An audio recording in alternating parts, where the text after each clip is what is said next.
Good evening. Lemon tea চা মানে লেবুর চা আছে আর দুধের চা। আমরা বসে বসে চা খাচ্ছি। দাদা আছে, দাদাও বসে বসে চা খাচ্ছে। দাদা কেমন আছেন আপনি? ভালো আছি, আপনি কেমন আছেন? হ্যাঁ, মোটামুটি চলছে। ভগবানের আশীর্বাদে হ্যাঁ, দুঃখ কষ্ট সুখ নিয়ে চলছে জীবনটা। তো দাদিকে দেখলে আমার মনটা আসে না, খুব ভালো হয়ে যায়। তো তাই আমি বিকালে চলে আসলাম আপনার সাথে দেখা করার জন্য। দেখা করতে খুবই ভালো লাগে।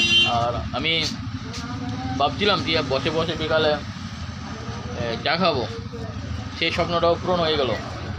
চা তো খেতেই হবে, চাইবে না, চা না খেলে ভালো লাগবে না। হ্যাঁ হ্যাঁ। তো বলেন, কী বলবেন বলেন। বলুন, আপনি বলুন। ঠিক আছে, আর কি বলবো। সেই, সবাই ভিডিওটা দেখবেন, হ্যাঁ, লাইক অবশ্যই করবেন, দেখবেন। লাইক করবেন, শেয়ার করবেন, কমেন্ট করবেন। ভিডিও হয়ে গেল। তো থ্যাংক ইউ দাদা, ভালো থাকুন। হ্যাঁ, ভালো থাকবেন।